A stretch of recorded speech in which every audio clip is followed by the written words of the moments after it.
Hi, Jordan. How you doing? Good, good.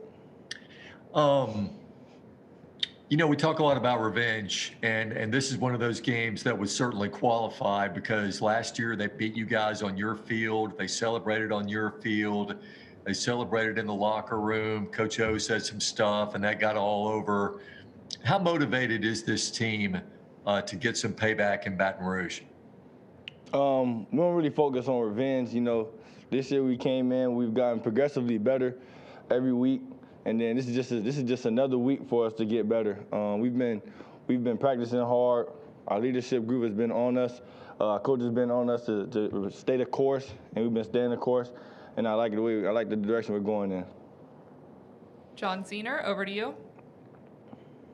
Hey, Jordan, I had two questions if I could. One is, it seems like you are likely to get Coach Saban back on the sidelines if everything goes well. How big a deal is that? Nothing against Sarkisian or any of the other coaches, but still, how big a deal would it be to get him back? Of course, it'll be big. I mean, it's Coach Saban. Everybody knows that. But it wouldn't change too much. As you saw, we didn't have Coach last week, and we still stayed the course. We still was in our adjustments. Coach Golden did a great job with us. Our positional coaches, Coach Kelly, Coach Scott, they all did a great job. Keeping us focused for the week. Just a minute, John. Go ahead and unmute yourself. Okay. Yeah.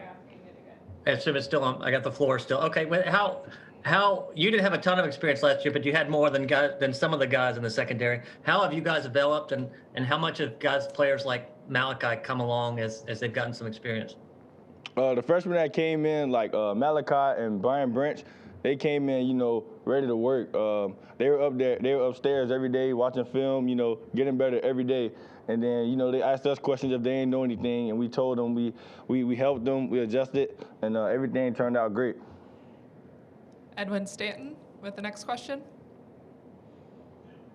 Hey, Jordan, John kind of stole my question, but talk a little bit about what it's like for young guys like you, Malachi, and even Brian Branch to not only comprehend this defense, which is considered one of the toughest to learn under Nick Saban, but not only play, but start. And just what's been the key for y'all in developing? Well, it starts with the leaders, like Pat Surtain, Daniel Wright, Josh Jobe, the older guys in the secondary, keeping us focused. If we don't know anything, we ask them. If Malachi doesn't know anything, he's for sure going to ask. He was going to get it down before the game day or the day before the game, actually, and film and breakdown. And that's what we've been really focusing on this year is, being more in the playbook and being more, on course and more communicative on the field. Charlie Potter, over to you. Hey, Jordan, just how different will LSU's offense look without Terrace Marshall, and what have you seen from their passing game as a whole during film study? We all know that LSU has a great passing game. Terrace Marshall is a big piece for that team. But I'm pretty sure they're one of the top schools in the nation. I'm pretty sure they have many more receivers that could come in and not fill the spot that he had, but fill the spot just as good. And we lost a key receiver, Jalen Waddle, and we had guys step up in that position. And you see the direction we're going right now. So they have good guys over there. So I'm pretty sure they won't miss too much of a heartbeat. Michael Casagrande, go ahead. How hard is it to defend Devontae Smith? I don't think that would be a question for me, but watching, it's very hard, very hard. Great route runner, great technician, great speed, uses his hands. I mean, he's a complete receiver, so I'm pretty sure for any DB guarding him, it's going to be a long day for you.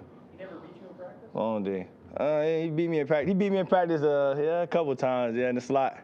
We do one-on-ones, but yeah, he's a tough guy to cover. Tough guy. Tony Sakalas, over to you. Yeah, Jordan, I know you weren't a part of it, but Alabama's recorded shutouts in its last two trips to Tiger Stadium. Just what does that streak mean to you, and how forward are you kind of looking to add to that? That streak doesn't really, that doesn't concern us. That doesn't concern us right now. We're focusing on what we can do to make this game better. So. James Ogletree, go ahead. Hey, Jordan, I wanted to ask you about your two inside linebackers with Dylan.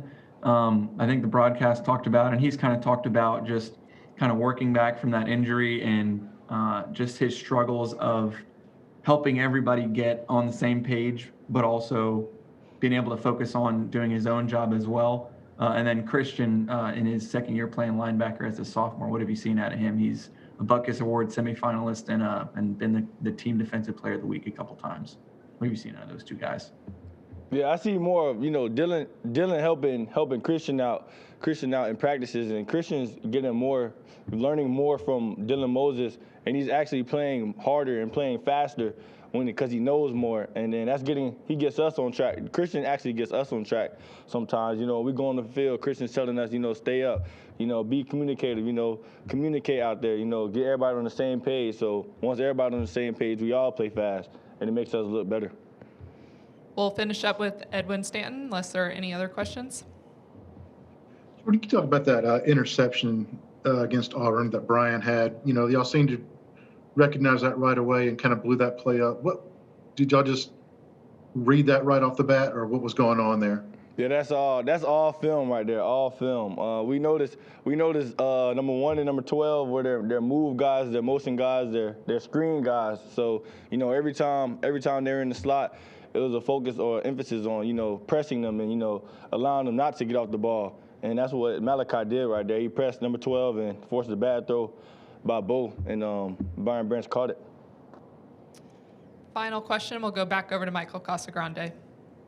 I just got to ask you, there's a picture, kind of meme going around after interception was dropped where everybody was laying on the ground with their hands on their heads. How's your reaction when you see that picture? I laughed very hard. Christian, he going around the locker room showing people, so making sure everybody saw it already. But yeah, we all know he dropped a wide open interception, and we're not supposed to do that. But he's a great player. He gonna maintain. He gonna come back from it. All right, thank you, Jordan. Thank you, everyone, for your patience. Have a good rest of your afternoon.